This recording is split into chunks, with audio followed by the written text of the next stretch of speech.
اگر کبھی ایسا ہوتا تو وہ ماں بیچاری جس کے پاس ابھی اتنے ذرائع بھی نہیں ہوتے، وہ کس طرح سے کمائے، کیا کرے کیا نہیں کرے، ساری اس کے ذمہ ہو جاتی ہے، اور پورے رشتہ دار بھاگ جاتے ہیں ایسے کہ ہماری کوئی ذمہ داری ہی نہیں۔ تو اب یہاں پہ اللہ سبحانہ تعالیٰ ان کے بارے میں سارے احکامات دے رہے ہیں کہ ان کا مال اپنے مال کے ساتھ ملا کے نہ کھاؤ، بے شک یہ گناہ ہے بہت بڑا۔ وَإِنْ خِفْتُمْ، اور اگر خوف ہو تمہیں، اللہ کے نہ تقسموا، کہ تم تقسطوا، کہ تم انصاف کر سکو گے، فی الیتامى، یتیموں کے بارے میں، فانکحوا، تو نکاح کر لو۔ اب یہ آیت کو سمجھنا بڑا ضروری ہے۔ اب آپ بڑے تحمل سے اس آیت کو سمجھیے گا کہ یہاں پہ کیونکہ یتیم کی بات ہو رہی ہے، تو یہ جو آیت ہے نا وَإِنْ خِفْتُمْ اللہ تقسطوا فی الیتامى، کہ اگر تمہیں یہ ڈر ہو کہ نہیں تم انصاف کر سکو گے یتیم لڑکیوں کے بارے میں۔ اب دیکھیں کیا ہوتا تھا کہ جیسے اب جو یتیم ہو جاتا تھا، اگر اس کے پاس مال ہے تو کیا ہوتا تھا کہ فار ایگزامپل وہ چچا کی کفالت میں آ گیا، تو چچا یہ سوچتا کہ جی یہ مال بھی آ جائے گا تو وہ اپنے کسی نکمے بیٹے کے ساتھ اس کی شادی کر دے، یا پھر آپ نے وہ بھی دیکھا ہے کہ کئی دفعہ ہوتا ہے کہ مال جائیداد تقسیم نہ ہو تو وہ جو بالکل چھوٹے بچے ہوتے جو بھی بالغ بھی نہیں ہوتے، اتنی بڑی بڑی عورتوں کی شادی ان سے کر کے تاکہ ہماری جائیداد تقسیم نہ ہو، زیادتی کرتے ہیں۔ کئی دفعہ آپ نے یہ بھی پڑھا ہوگا کہ قرآن کے ساتھ شادی کر دی تاکہ ہماری بچی وہ باہر نہیں جائے گی۔ تو یہ رسمیں اس زمانے میں بھی تھی اور آج بھی یہی کچھ ہو رہا ہوتا ہے نا۔ تو اللہ سبحانہ تعالیٰ یہاں پہ اسی کے بارے میں کہہ رہے ہیں کہ اگر تمہیں یہ ڈر ہو کہ تم انصاف نہیں کر سکیں گے، کیونکہ یہ بہت بڑا گناہ ہے نا، گناہ کبیرہ، اس کی وجہ سے تم دوزخ میں جاؤ گے، تو اگر تمہیں یہ ڈر ہے کہ انصاف نہیں کر سکو گے، فانکحوا، تو نکاح کرو، ما طاب لکم، اس سے جو پسند آ جائیں تم کو، مطلب باہر جو لڑکیاں جو عورتیں تمہیں پسند آتی ہیں، کیونکہ نکاح کی ایک بہت بڑی شرط یہ بھی ہے کہ پسند آنا چاہیے، ایسے نہیں کہ تم مال کی محبت میں ان سے شادی کر رہے ہو، تو جو تمہیں پسند آ جاتی ہے من النساء، عورتوں میں سے، مثنا، دو دو، وثلاثہ، تین تین، یا رباع، اور یا چار چار۔ یہ پہلا مقام ہے اور ایک ہی مقام ہے قرآن پاک میں جہاں پہ یہ تعداد کا ذکر ہے، تعداد کا ذکر کیا گیا۔ اس کی اب انشاءاللہ آگے جہاں پہ بھی اس کے پوری ڈیٹیل آئے گی، سورۃ طلاق میں بھی آتی ہے انشاءاللہ اور آگے بھی، تو میں اس کے بارے میں آپ کو بتاؤں گی کہ اس میں کیا حکمت تھی اللہ سبحانہ تعالیٰ نے۔ یہ جو دیکھیے یہاں پہ ایک بات آپ اچھے سے سمجھ لیں کہ یہ حکم نہیں ہے اللہ سبحانہ تعالیٰ کا کہ یہ 4 شادیاں کرنا یا 3 یا 2 شادیاں کرنا۔ یہ اس زمانے میں جب یہ آیت نازل ہوئی تھی نا تو عربوں میں یہ رواج ہوتا تھا، وہ بہت بہت شادیاں کر لیتے تھے۔ آپ کو یاد ہے داؤد علیہ السلام کا جب قصہ پڑھتے ہیں تو داؤد علیہ السلام کی 100 بیویاں تھیں، اس کے علاوہ جو مشرکین مکہ تھے وہ تو ان کی بے شمار بیویاں ہوتی تھی۔ اگر آپ نے شہزادوں کی ہسٹری اگر آپ دیکھتے ہو تو وہ حرم میں اتنی عورتوں سے نکاح کر کے رکھا ہوتا تھا، پھر پتہ ہی نہیں ہوتا تھا کہ کون عورت کہاں ہے، اور اس کا کسی کا حق نہیں دیا جاتا تھا، عورتوں کو غلامی کی طرح نکاح کر کے ان کو غلاموں کی طرح بس چھوڑ دیا جاتا تھا اور کسی کو اس کا حق نہیں دیا جاتا تھا۔ اللہ سبحانہ تعالیٰ نے اسلام میں اس پہ حد لگا دی کہ 4 سے زیادہ شادیاں نہیں کر سکتے ہو، اور اس کے پھر ریزن بھی۔ اب آگے دیکھیے کہ اللہ سبحانہ تعالیٰ کیا کہتے ہیں کہ فَإِنْ خِفْتُمْ، اگر ڈر ہو تم کو، اللہ کے نہ تعدلوا، کہ تم عدل کر سکو گے، فواحدۃ، تو ایک ہی کافی ہے۔ اس کو بڑا سا انڈر لائن کر دیں کیونکہ یہ بھول جاتے ہیں اس بات کو، جب کبھی بحث کرتے ہیں نا تو پھر اس بات کا بتانا بھول جاتے ہیں کہ فواحدۃ۔ نبی صلی اللہ علیہ وسلم نے کہا تھا کہ وہ لوگ جو عدل نہیں کرتے قیامت کے دن ایسے اٹھیں گے جیسے فالج زدہ بندہ اٹھتا ہے، اس کی ایک سائڈ فالج زدہ ہوگی اور وہ اتنی تکلیف سے اٹھے گا اور اس کا بڑا عذاب ہوگا اس کے اوپر۔ تو اور آگے کہتے ہیں او ما ملکت ایمانکم، یا جن کے مالک ہوئے دائیں ہاتھ، مینس ہماری لونڈیاں، ذالک، یہ ادنا زیادہ قریب ہے، اللہ کے نہ تعولو، کہ تم ناانصافی کرو، کہ ناانصافی دیکھیں نہیں کر سکتے نا آپ نے۔ اب ایک آدمی، آپ دیکھیں ایک آدمی ہے، اس کے فار ایگزامپل اس کی 2 بیویاں ہیں یا 3 بیویاں، تو ڈیفینیٹلی ان میں سے اولاد بھی ہوگی، پھر اولاد ہے تو ڈیفینیٹلی اولاد کی آگے خرچے بھی ہوں گے، ان کے اسکول ہیں، ان کی بیماریاں بھی، ان کی خوشیاں بھی، اور پھر آگے سارا اتنے گھروں کا خرچہ چلانا۔ اور آدمی ایک اگر آدمی ہے تو اسلام میں عورت کا تو نہیں ہے ایسے نا کہ وہ اس پہ کوئی ذمہ داری نہیں ہے کہ کمائے گی، کمانا تو آدمی نے ہے۔ تو پھر وہ اگر انصاف دیکھے، اگر جتنا ایک بیوی کو خرچہ دیا اتنا ہی دوسری کو، ایک بچے کا جتنا کرے اتنا ہی دوسرے بچے کو، اس کی بیٹی کو جتنا اتنا ہی اس ماں کی بیٹی کو، جتنا اس بیٹے کو کاروبار کے لیے دیا اتنا ہی اس کو دے گا، تو اتنا عدل کہاں سے کر سکیں گے؟ تو پھر اللہ سبحانہ تعالیٰ نے آگے کہا کہ ایک ہی فواحدۃ، تو ایک ہی کافی ہے، اور زیادہ قریب ہے اس سے کہ تم ناانصافی کرو، کہ یہ زیادہ قریب ہے اس سے کہ تم ناانصافی کرو، تو اس لیے ایک ہی بیوی کافی ہے۔ لیتے ہیں چھوٹی سی بریک، پھر انشاءاللہ دیکھتے ہیں اللہ سبحانہ تعالیٰ آگے کیا فرماتے ہیں۔ ہم کر رہے ہیں سورۃ النساء کی آیت نمبر 4. اب دیکھیے اللہ سبحانہ تعالیٰ آگے کیا کہہ رہے ہیں. وَآتُوا النِّسَاءَ اور دو عورتوں کو صدقاتہن مہر ان کے نحلتاً خوش دلی سے. اب دیکھیے یہاں پہ بات ہو رہی ہے مہر کی. مہر نکاح کا لازمی حصہ ہے, اس کے بغیر نکاح نہیں ہوتا. آدمی کو نکاح پہ مہر دینا ہوتا ہے. اور اس پہ دیکھیے آپ نے سنا ہوگا وہ کہتے ہیں جی شرعی مہر. اس کا کہاں سے یہ بات آئی ہے, کون سی حدیث میں انہوں نے یہ پڑھا ہے؟ کیونکہ نبی صلی اللہ علیہ وسلم نے خود جو مہر دیا تھا وہ 500 درہم ان کو چاندی حق مہر میں دی, جو کہ 187 تولہ بنتی. تو یہ کہاں سے یہ بات آئی, یہ سمجھ نہیں آئی ہے کہ جو لوگ کہتے ہیں جی دیکھیں جب جہیز دینا ہے تو اس وقت تو اتنی چیزیں مانگتے ہیں جس کی کوئی حد نہیں, کہ یہ ایسے ویسے. تو جب دینے کی باری آتی ہے, مہر دینے کی باری آتی ہے, تو شرعی مہر ان کو یاد آ جاتا ہے. اور یہ میں سوچ رہی تھی کہ ایسا ہو سکتا ہے کہ کسی زمانے میں چاندی کی قیمت ایسے ہو کہ جیسے شروع میں تو سونا بھی اتنا مہنگا نہیں ہوتا تھا, آج کے حساب سے اگر کمپیئر کرو تو کبھی ایسا ہوا ہوگا میں بھی 3200 روپے کا کچھ اتنا تولہ بن گیا ہوگا, تو وہ اس وقت سے پھر وہ بات چلی ہے. لیکن آج کے زمانے سے اگر آپ لیتے ہیں تو یہ اس کا کوئی بھی وجود نہیں ہے. قرآن پاک میں اللہ سبحانہ تعالیٰ نے کہا کہ اگر آدمی کی حیثیت قنطار ہے, مطلب سونے کا پہاڑ جتنی ہے, تو وہ اتنا بھی دے سکتا ہے. اس میں کوئی شرط نہیں ہے کہ اتنی آدمی کی حیثیت پہ ہے کہ وہ کتنا مہر دے گا. تو یہاں پہ وہی اللہ سبحانہ تعالیٰ نے کہا کہ دو عورتوں کو مہر ان کے خوش دلی سے دو. فَإِن تِبْنَا پس اگر وہ تبنا خوشی سے دے دے لکم تمہیں انشین کوئی چیز من ہو اس میں سے نفسن خود ہی, اور اگر وہ اپنی دل کی خوشی سے تمہیں معاف کر دیتی ہیں یا پھر اس مہر میں سے کچھ رقم سے تمہیں کوئی تحفہ دیتی ہیں, تو فَقُلُوهُ تو کھاؤ اسے حنیئن خوشی سے, مریا اور خوشگوار سمجھ کر اس کو لے لو. کہ اس میں کوئی ایسی نہیں ہے کہ آپ سوچو کہ نہیں یہ تو مہر کی رقم تھی میں نے نہیں لینی ہے. اور عورت کا یہ حق ہے اس کا مہر, وہ آدمی سے اگر آدمی نہیں دیتا تو وہ ڈیمانڈ کر سکتی ہے. دیکھیں مہر کا تعلق ایسے نہیں, بعض لوگ کہتے ہیں نہیں جی اتنا مہر لکھوا دیا تو یہ تو طلاق کے وقت دینا پڑے گا, تو اس کا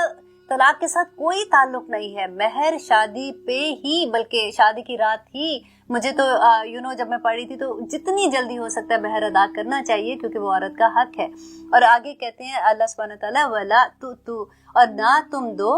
السفہاء او ندانوں کو اموالکم مال اپنے, التی وہ جو جعل اللہ بنایا اللہ نے لکم تمہارے لیے قیامن زندگی گزارنے کا ذریعہ, ورزقوہم تو رزق دو انہیں, فیہا اس میں, وقسوہم تو پہناؤ انہیں, وقولو اور کہو, لہم ان سے, قولاً معروفا اور ان سے بات کرو بھلی. اب یہاں پہ دیکھیے کہ سیکنڈ چیز جو اللہ سبحانہ تعالیٰ پھر سے واپس یتیم کے بارے میں بات کر رہے ہیں کہ یتیم جو ہیں اگر وہ چھوٹے بچے ہیں, ابھی ان میں سمجھ نہیں ہے نا, تو ان کے مال ان کو نہ دو اس وقت تک, کیونکہ یہ مال ان کی زندگی گزارنے کا ذریعہ ہے. یہ ولی کو کہا جا رہا ہے نا, ان کے جس کے پاس ان کا مال اب آ گیا ہے, تو اس مال میں سے ان کو رزق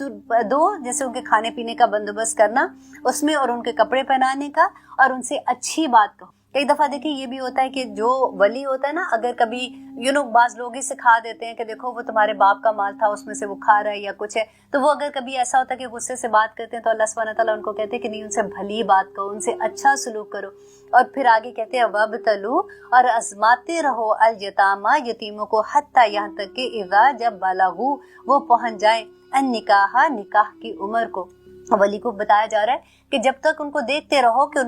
ان میں شعور اتنا آ گیا ہے کہ وہ اپنے پیسوں کی حفاظت کر سکتے. ایسا نہیں ہے کہ تم کہو کہ میرے ذمے ختم کروں, میں کسی طرح سے پکڑاؤں انہیں, نہیں, آپ ایسے نہیں کر سکتے ہو. آگے اللہ سبحانہ تعالیٰ بڑی خوبصورت اگزامپل, جیسے ہوتا ہے نا ایک پکچر کریٹ کر دیتے ہیں اللہ سبحانہ تعالیٰ, تو یہاں پہ اللہ کہتے ہیں کہ ان کو آزماتے رہو یہاں تک کہ وہ پہنچے نکاح کی عمر کو. فَإِن پس اگر آنستم پاؤ تم منہم ان میں رشدہ بھلائی سوجھ بوجھ, فادفعوا تو دے دو انہیں, علیہم انہیں, اموالہم تو ان کے مال پورے کے پورے ان کو واپس دے دو, ولا تأکلوها اور نہ کھاؤ انہیں, اسرافن اسراف کرتے ہوئے, وبدارن اور جلدی جلدی کرتے ہوئے, ان